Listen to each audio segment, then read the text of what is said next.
Olá você, telespectador da TV Câmara Ribeirão Preto, começa agora o Sala da Presidência, o seu programa semanal onde a gente vai debater os assuntos de interesse da Câmara Municipal com ele, presidente Alessandro Maraca, que retorna depois que fizemos a última edição com o vereador Renato Zucolotto. Mais uma vez, seja bem-vindo e obrigado pela hospitalidade de nos receber aqui no gabinete. Obrigado, Bahia, obrigado a todos que estão acompanhando. Então, nós já tivemos aqui Renato Zucolotto, Bertin Scandiuzzi e Matheus Moreno. E Matheus Moreno. Ah, muito bem. Todos presidentes de comissão, muito bem, trouxeram muitas novidades aí para o município, coisas que a gente não sabia. Importante sempre passar esse esclarecimento a todos. Ô, Bahia, você sabia que a minha tá acabando, né, cara? A gente tá chegando agora no final do ano e a Reta final. Missão que foi dupla, né? Porque eu fui eleito o ano passado e reeleito esse ano. A Câmara de Ribeirão Preto, ela elege o seu presidente por um ano e podendo ter uma reeleição. Então agora é hora de passar o bastão realmente. Conta pra gente aí, quem que vai ser? Ah, eu vou contar para vocês, mas no próximo programa, quem sabe. Olha só, hein? Até porque teremos as eleições também, então nada vai ser definido assim de antemão. E já que o senhor tocou nesse assunto, como é que foram esses 2 anos aí? Primeira vez que o senhor se tornou presidente, o ano agora com mais experiência, como é que o senhor faz a avaliação? E as diferenças também do primeiro para o segundo mandato? Não, eu acho que é uma continuidade, né? No primeiro, bastante aprendizagem. E assim, uma coisa que dá para ver, né, e que a gente tem que ter por base sempre na Câmara, é que por conta de ser um mandato de um ano, é muito difícil que você leve todos os seus projetos a cabo. Então, que um presidente sempre deixe algo para o próximo presidente tocar. Eu senti falta de ter algumas coisas em andamento, como, por exemplo, a questão da reforma da Câmara, né? 31 anos de Câmara Municipal neste local e nunca tivemos uma reforma, principalmente por conta da necessidade do AVCB do bombeiro. E dessa vez o que eu fiz? Quando eu entrei, encarei. Vamos fazer. Então nós fizemos vários projetos aqui. Nós temos projeto já do bombeiro, nós temos projeto de troca do teto. Essa da troca do teto já vai acontecer. Energia fotovoltaica, que também já vai acontecer, que infelizmente, e aí eu gostaria de fazer um desabafo aqui, né? Por tanto favor, tempo esse projeto... Aqui é o lugar. E o projeto fica por tanto tempo parado para uma análise técnica da empresa de eletricidade que a gente tem, não vou falar o nome, mas isso deveria ser muito mais rápido, muito mais ativo para que a população, se nós que somos poder público, né, temos que esperar tanto tempo assim, imagina o cidadão comum que quer colocar energia fotovoltaica. E aí, a tristeza é a seguinte, se eu sou prefeito da cidade, governador de estado, presidente da república, eu faria leis para incentivar a colocação de energia fotovoltaica. O prefeito poderia sim trazer modelos, custear projetos para a população, principalmente população de baixa renda. O governador poderia tirar todos os impostos de equipamentos para a energia fotovoltaica, zerar os impostos de equipamentos para energia fotovoltaica. O governo federal também na mesma linha, inclusive abrindo linhas de crédito e não taxando, né? E o que a gente sabe é que a partir do ano que vem já começam a taxar quem colocar energia fotovoltaica. Por isso, quem puder, coloque sua energia ainda esse ano. O Brasil é um país que até pouco tempo tinha menos que 1% da sua matriz energética sendo gerada por energia fotovoltaica, que é energia solar. A Alemanha, por exemplo, chega perto de 20% dessa utilização. O Brasil avançou, hoje a gente usa 2,5%, mas nós poderíamos ter mais de 20%,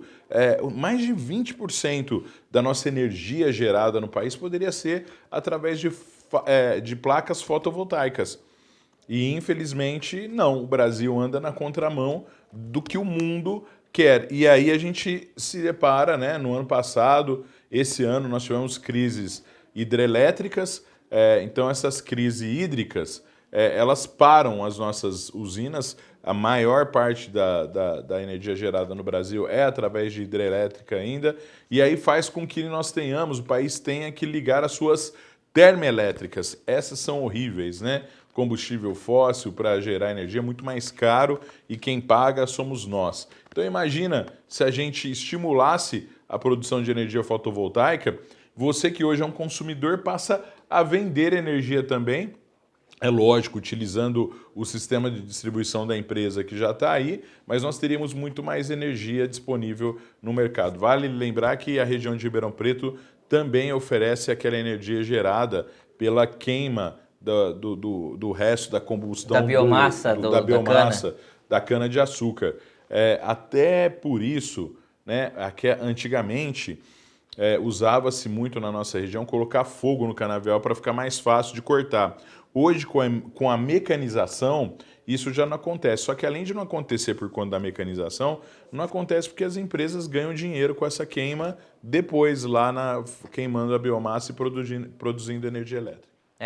Da cana a gente acaba extraindo tudo, né? Desde o açúcar, o álcool, também a energia elétrica, que é muito importante. E o senhor falou um ponto importante, a questão, acho que ficou um pouco batido, a questão do dano à natureza, né? A questão da hidrelétrica, da termoelétrica, elas causam prejuízos muito grandes a vários biomas, então está aí a necessidade de se investir mais nessa política e acredito que a Câmara não tem nenhum poder sobre isso, sobre essa questão, mas pode sim, como o senhor e os demais vereadores também, conversarem com suas bases. Temos aí novos deputados eleitos, senadores, a gente não sabe ainda de quem será o governo, tanto estadual quanto federal, mas eu acho que podemos iniciar aí uma campanha para a gente tentar incentivar e não dificultar, né, esse uso da energia fotovoltaica. Você me deu uma ideia excelente, de repente começar a capitanear. Mas essa campanha, ela já nasce com a nossa ideia, né, de colocar aqui na Câmara Municipal, e nós vamos colocar energia fotovoltaica na Câmara, até para servir de exemplo para outras câmaras municipais. A economia com energia vai ser muito grande. Mas aí você falou uma coisa, Bahia, eu, como vereador, eu apresentei vários projetos que têm muito a ver com sustentabilidade, que tem muito a ver com a natureza, né? Tem muito a ver com a preservação da natureza, com plantio de árvore, com desestimular a extração de árvores sadias na cidade, mas a gente precisa sempre mais. E como Câmara Municipal, a Câmara Municipal de Ribeirão Preto já dá alguns exemplos, por exemplo, separando o que é reciclado e o que não é. A Câmara é um local que recebe hoje, você de qualquer lugar de Ribeirão Preto, que tiver isopor, quiser vir descartar na Câmara Municipal, a Câmara recebe o seu isopor e dá a destinação correta.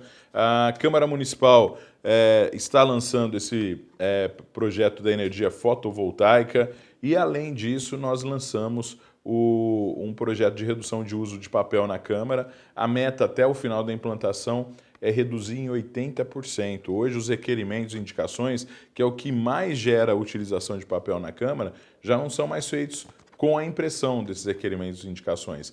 E agora nós estamos com os projetos de lei também sendo feitos assim. Assim que a Prefeitura Municipal puder receber todo a nossa demanda via eletrônica, nós vamos deixar que quase que 100%. Aí o vereador, é lógico, ele vai poder ainda usar o papel para se comunicar com o eleitor, mas muito menos, porque boa parte do eleitorado também hoje já usa e-mail, já usa mídias sociais, entre outros. É verdade, são vários projetos aí buscando essa sustentabilidade apoiados aqui pela Câmara Municipal de Ribeirão Preto. Mas vamos falar dessa semana, do dia 10 ao dia 14 de outubro. Dia 10 já começou com o aniversário de 111 anos do tradicional Comercial Futebol Clube. O Imortal Comercial Futebol Clube. E também tivemos no dia 12 aniversário do rival, o Botafogo Futebol Clube. O que o senhor pode falar aí dessas duas agremiações? Pois é, os dois times de Ribeirão Preto, eles fazem aniversário muito próximo, né? Um no dia 10 e o outro no dia 12. E até nisso os times são muito rivais. Agora, parabenizar os dois times, lembrar que esse ano foi um ano de acesso para os dois times, né? O Comercial conquistou acesso, o Botafogo também, e torcer para que a cidade esteja aí sempre bem colocada com as suas equipes. Isso representa mais gente vindo para Ribeirão Preto para assistir clássicos, representa formação de jovens aqui em nossas equipes, o que também, Ribeirão Preto sempre foi uma cidade que revelou bons jogadores, então a gente tem que torcer para que os dois times sempre possam ir bem. Mas dia 12 também foi um dia importante para a gente, né? Exatamente, tivemos aí a tradicional Romaria, para quem professa a fé católica, que ela é celebrada depois de 3 anos, nós tivemos aí a pandemia que acabou suspendendo esse evento, a concentração sempre acontecendo aqui na Câmara Municipal da Caminhada, que vai até Bonfim Paulista, 12 quilômetros de caminhada, tivemos aí essa festa bonita aqui, essa festa pública, que foi essa Romaria de Nossa Senhora. Participou, vereador? Eu não participei, eu tive um problema na véspera, né? Um problema de saúde, minha pressão estava muito alta na véspera, mas a gente acompanhou toda a equipe que trabalhou. Então eu quero agradecer primeiro a equipe da Secretaria da Cultura e todos ali, capitaneados pela Carminha e por toda a turma da Secretaria da Cultura, onde eu tive a honra de, durante 3 anos, né, ajudar a coordenar essa romaria também, e agora ajudando daqui. Acho que foi o ano que a Câmara mais participou, né, dessa coordenação, então eu quero agradecer. Eu vou agradecer dessa vez em nome do Odair, todos que trabalharam aqui na Câmara, porque foram muitas pessoas, viu? Pessoas que acordaram de madrugada, vieram para cá, prepararam um café para alguns, prepararam o sistema de banheiro, de fornecimento de água pelo caminho. As secretarias aí ajudaram muito nisso. As pessoas, né, as pessoas físicas aí, tem muita gente que paga a promessa não caminhando, mas fazendo algo que é muito importante, que é indo para a beira da estrada ali, indo para alguns lugares estratégicos, para dar água para as pessoas que estão caminhando. Isso é muito bonito de ver. Então, a prefeitura, diversos órgãos da prefeitura participaram, a infraestrutura, coordenadoria de limpeza urbana. Eu vou ser injusto aqui, né? Então, em nome da Secretaria de Cultura, a gente quer agradecer a todos da prefeitura e eu quero agradecer a todos os servidores da Câmara que estiveram empenhados em participar da Romaria, que esse ano, né, voltou. Depois de 3 anos a Romaria volta e voltamos com um número recorde, né? É isso aí.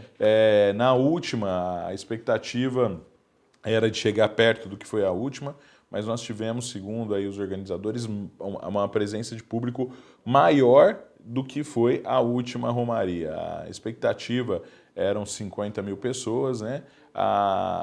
O pessoal da organização acredita aí que chegou-se perto de 53 mil pessoas aí fazendo a Romaria e participando, entre os que fizeram a Romaria, os que saíram da Câmara, alguns saem de outros pontos em Ribeirão Preto, chegam para a missa, alguns fazem um pedido, outros participam da missa, né? Então é um dia muito especial para Ribeirão Preto e a Câmara Municipal participou, deixou marcado aí a sua participação com muita ênfase. Os fiéis que aguardaram esses 3 anos compareceram em massa, fizeram uma festa bonita. E o senhor participou, não presencialmente, mas em sua oração particular em casa? Particular e com muita crença. Eu acredito muito. Meu pai sempre foi devoto de Nossa Senhora Aparecida.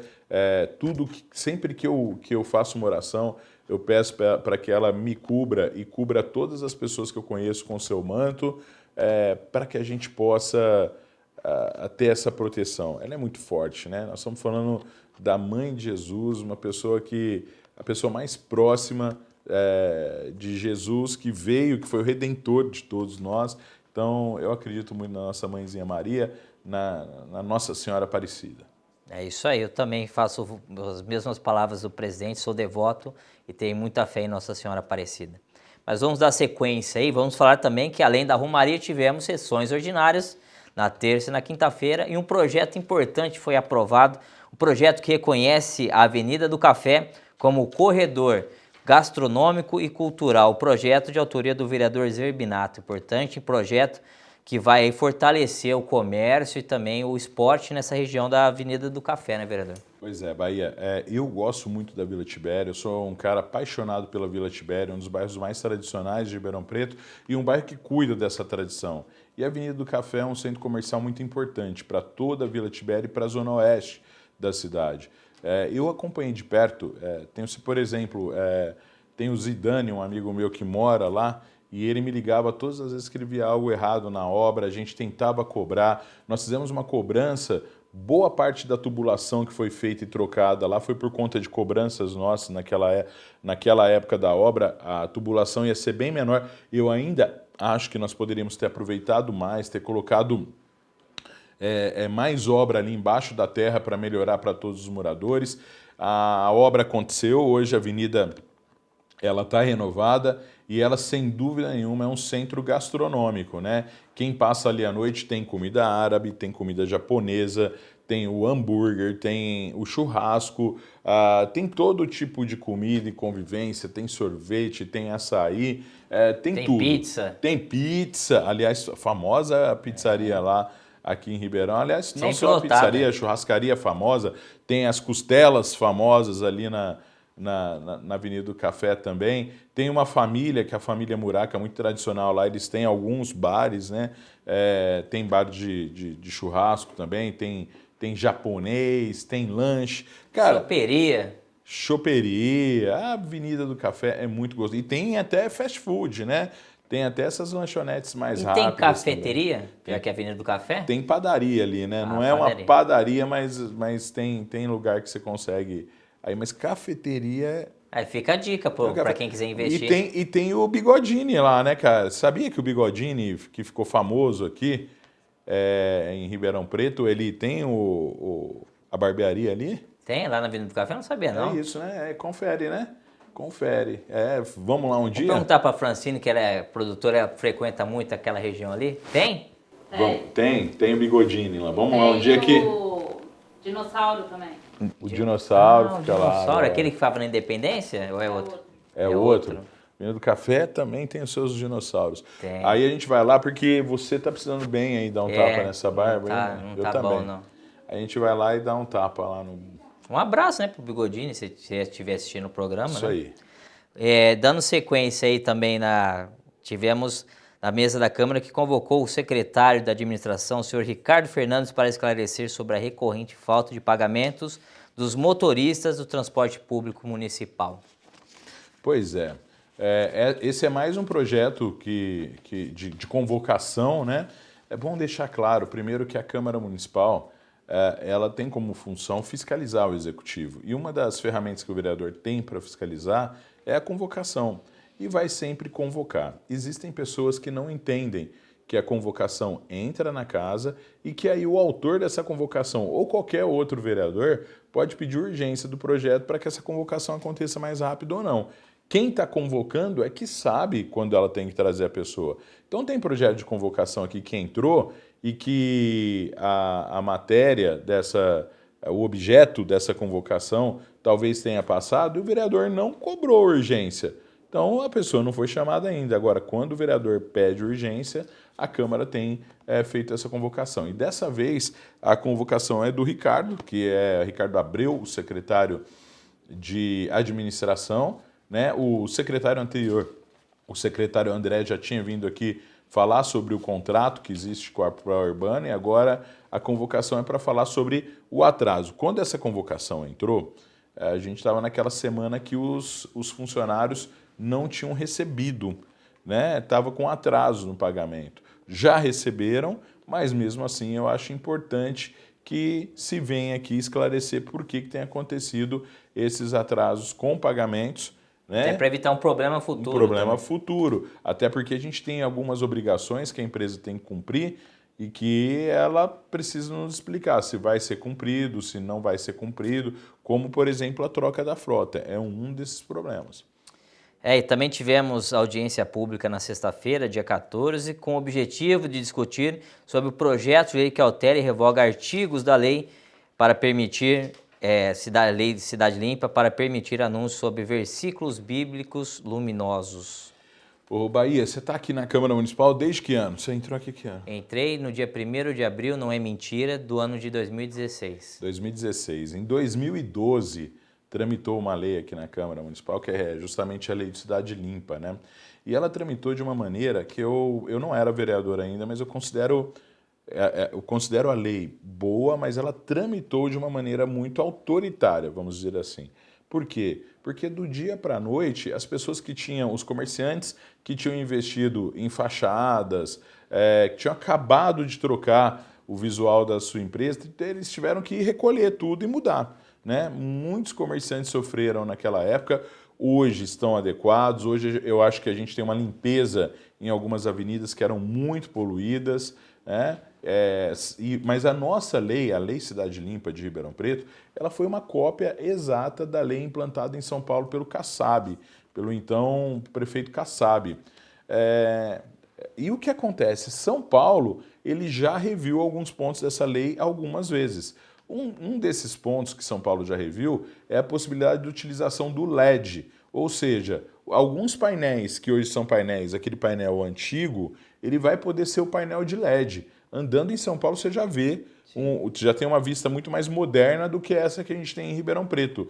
E o LED, ele proporciona uma série de coisas, inclusive com uma das emendas que foi apresentada na lei, 10% do que está ali na programação do LED do dia todo tem que ser de propagandas institucionais, tem que ser de propagandas que vão ajudar a população. Por exemplo, uma campanha de dengue da prefeitura gratuitamente sendo disseminada ali, informando o trânsito nas principais avenidas, né? Se está passando, olha, evite a avenida tal, trânsito intenso em tal lugar, avisos meteorológicos, olha, pode chover forte, campanhas como campanha do agasalho, campanha contra a dengue e outras campanhas. Vacinação. Vacinação. Aliás, vacinação é sempre bom falar, porque as pessoas estão deixando de vacinar e a gente está com a polio aí, infelizmente, sido erradicada no nosso país. Voltando. Possivelmente voltando. Então, vamos todos aí lutar contra a má informação sobre as vacinas, né? As vacinas que erradicaram algumas doenças, nós precisamos vacinar nossas crianças. Bom, então, gente, o que eu queria dizer há algumas leis, elas precisam ser revistas de tempos em tempos. A Cidade Limpa é uma dessas leis. Nós não estamos criando mais nenhum outdoor, nós não estamos retroagindo, nós não estamos com retrocesso nenhum. O que a gente está fazendo é melhorando uma lei que já existe, sem trazer retrocesso, sem mexer com o pessoal das fachadas, né, os comerciantes já sofreram tanto e que não mereciam ter sofrido naquela época. Se eu estivesse aqui, eu não teria deixado acontecer da forma que for, eu teria colocado uma emenda para que isso fosse gradual e ninguém tivesse o prejuízo que teve, mas tudo bem, vamos só não retroagir, né, perder o que foi conquistado e vamos melhorar o que tem que ser melhorado. Eu só queria dizer o seguinte, Bahia, Ribeirão Preto pode ganhar muito com a lei do mobiliário urbano agora, para que a gente tenha também aqui equipamentos importantes e sem custo para a prefeitura. Por exemplo, academias, não só a academia da terceira idade, aquela que a gente está acostumado a ver em Ribeirão, mas em São Paulo tem algumas academias mais modernas, algumas academias mais voltadas para o pessoal mais jovem, que eles fazem alguns outros exercícios nessas academias. São Paulo não gasta um centavo com isso. São empresas que mantêm e custeiam através da propaganda. Os relógios, voltando para a cidade de Ribeirão Preto, aqueles relógios informativos, nós poderíamos ter também os abrigos inteligentes, né, nos ônibus. Olha, Curitiba tem. O abrigo de ônibus em Curitiba tem captação de energia fotovoltaica, tem Wi-Fi para quem está perto, tem carregador de celular para quem está perto, tem iluminação. É o chamado abrigo inteligente. Sabe quanto custou? Nada. Propaganda, né? Usam a propaganda e fazem as coisas. Então, usando a cabeça, usando a inteligência, e a gente pode trabalhar a questão das Smart Cities, né? Cada um desses pontos, eles podem ter aí uma câmerazinha, ajudar de forma integrada na segurança da cidade. Eu acho que Ribeirão tem que olhar para o futuro e olhar para as possibilidades que possam se apresentar. Falar nessas Ribeirão Preto futurística, né? Eu acho que eu anseio até de muitas pessoas sempre tem essa questão. O senhor acredita que no futuro próximo teremos aqui circulando em Ribeirão Preto os VLTs?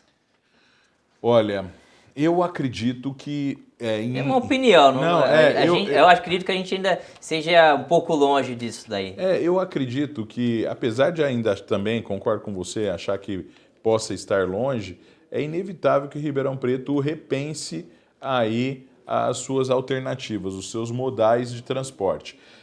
Talvez não seja só o VLT, talvez nós tenhamos em alguns espaços também já o trem de superfície, talvez nós tenhamos em alguns espaços que fazer alguns túneis para trem, para justamente interligar um ponto a outro sem atrapalhar no tráfego nas vias, né? Isso ainda demora, mas se a gente não começar a pensar, a pôr no papel, a planejar, a buscar recursos para isso, nunca vai sair do papel. Eu fico triste, porque eu cobro muito que os candidatos a presidente, por exemplo, discutam energia fotovoltaica em seus debates e na campanha. Ninguém está falando disso. E em São Paulo, eu ouço todo mundo começando a falar agora do trem-bala, né? Do trem rápido de São Paulo indo até Campinas, passando por Sorocaba e indo até Campinas. E Ribeirão Preto, né? E a nossa região? E a nossa região metropolitana? Tem candidato que chega a falar de Campinas, depois a gente vê Santos e tal, mas e Ribeirão? Eu acho que Ribeirão Preto é uma cidade rica, né? É uma cidade que nós não temos aqui o modal aéreo que a gente queria ter ainda, né? Porque é o aeroporto do jeito que a gente queria ter. Então, seria muito salutar se nós tivéssemos também esse veículo leve sobre trilho aqui na cidade, mas também algo que viesse intercidades, né? Interestadual, chegando até Ribeirão Preto. Bom, dando sequência aqui, já estamos com a produtora já mandando encerrar daqui 2 minutos, mas vamos dar uma pincelada sobre a reunião que aconteceu da comissão permanente que discutiu junto com a CI imóveis tombados, a situação desses prédios aqui em Ribeirão Preto. Lembrando que a presidência dessa comissão é do vereador Matheus Moreno. Eu acho que é importante esse tipo de discussão aqui na Câmara. Acho que o Compac precisa dialogar, entender. O presidente Lucas, que está aí, talvez tenha esse viés do diálogo, né? Então a gente também está à disposição. Por quê? Tomba-se muito na cidade sem ter condições para quem é proprietário de fazer a reforma. Então, quer dizer, não adianta só chegar lá e tombar. Eu vou dar um exemplo. Recentemente, o Compac, não era o Lucas o presidente ainda, mas o Compac, ele tombou 3 agências bancárias no centro de Ribeirão Preto, né? Eu acho que não é só questão de sair e fazer o tombamento, mas a gente vê a possibilidade, né, de se manter o que realmente interessa. Por quê? Nós precisamos de olhar se aquele imóvel ele tem uma referência arquitetônica, se ele tem uma referência histórica ou cultural. Tendo isso, o que do que se trata e o que pode ser feito para ser preservado.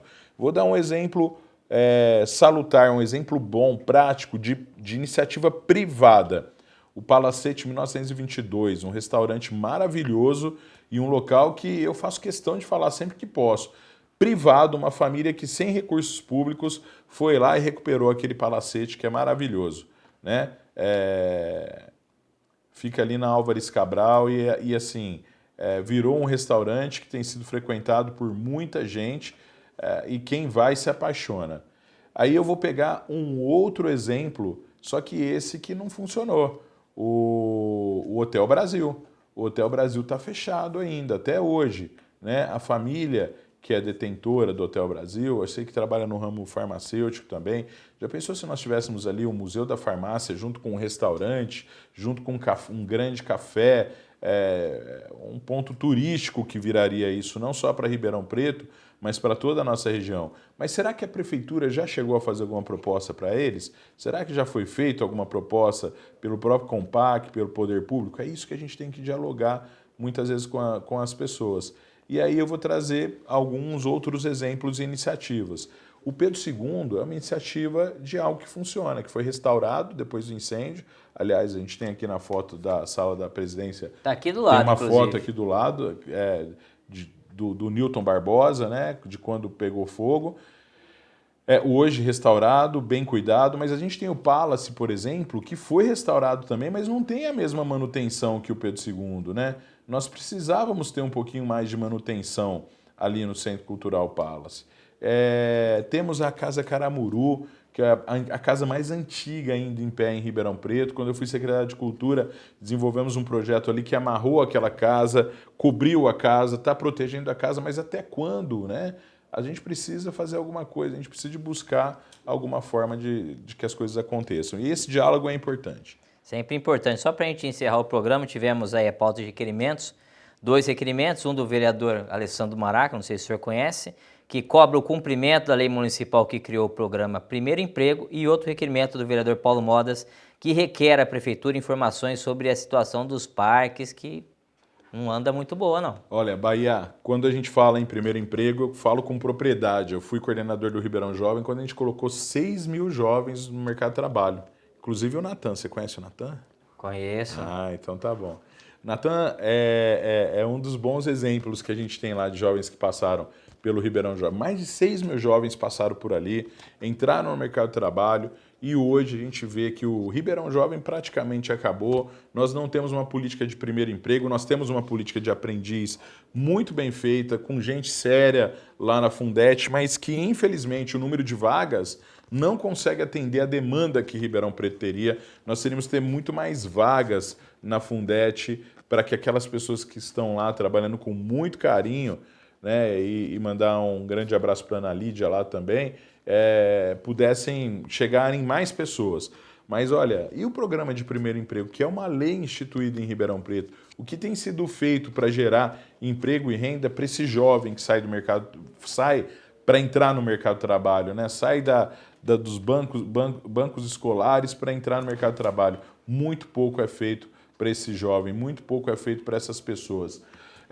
Então, mais uma vez dizendo, nós precisamos pensar nos jovens, nós precisamos de uma forma ou de outra trazer mecanismos para que esses jovens possam adentrar ao mercado de trabalho, e o programa de primeiro emprego é muito importante, por isso que eu cobro. Cobro porque eu sei que dá para fazer. Cobro porque eu fiz quando fui coordenador do Ribeirão Jovem. Muita gente está assistindo aí agora vai lembrar dessa época também. E foi importante também o requerimento do vereador Paulo Modas. Nós temos parques lindíssimos em Ribeirão Preto, alguns deles fechados há anos, né? Por exemplo, o Parque Rogério Genaro, o Parque Genaro, aqui do lado daquela Academia Brasil Fit, ali na Avenida Caramuru, né, que tinha entrada por cima pela Santa Luzia também, que era conhecido como Parque da Pedreira, né, também ali, fechado há tanto tempo. Roberto Genali. Isso, né? Genari. E o outro parque que assim me deixa muito angustiado é o Parque Rubensione. Esse sim. Esse é um desperdício, hein, vereador? Nunca foi totalmente instalado, né? Sempre foi falado do Parque Rubensione. É um parque que ele é um parque linear, ele é um parque que seria talvez um dos maiores parques lineares de Ribeirão Preto, só perdendo para o Parque Ulisses Guimarães. Lembra que a gente falou do Parque Ulisses Guimarães aqui, que é a Via Norte, né? Mas o Rubensione é um parque linear que só teve 3 investimentos. O primeiro, calçamento. O segundo foi o gradil que foi feito em torno, e o terceiro, uma quadra que existe lá. Esses três investimentos foram feitos com recursos advindos de emenda parlamentar, do deputado Baleia Rossi nesse caso. Só que o gradil, boa parte já está sendo furtado. E aquela lei da vitrine quebrada, né? Se a vitrine está quebrada e você não troca, vão lá e vão quebrar mais vitrine, vão quebrar. Agora, se quebrou uma vitrine de uma igreja, o padre foi lá, mandou trocar, ninguém vai quebrar as outras vitrines. Então, como lá no parque está faltando já um monte de grade, estão indo lá e estão levando grades embora. A gente tem, inclusive, uma audiência pública marcada aqui para tratar de segurança pública e de desmanches aqui em Ribeirão Preto, né? Mas fica aqui o nosso pedido ao poder público, mais atenção com os nossos parques. Tá certo, e dessa forma aí, fazendo esse pedido do vereador Alessandro Maraca, a gente encerra a edição dessa semana do programa Sala da Presidência. Eu agradeço. Senti saudades aí da última programa. Vamos fazer direito. Aí. Aí. A gente aí volta semana que vem com muitas novidades direto aqui da Sala da Presidência, tratando sempre sobre o Legislativo Municipal. Até lá.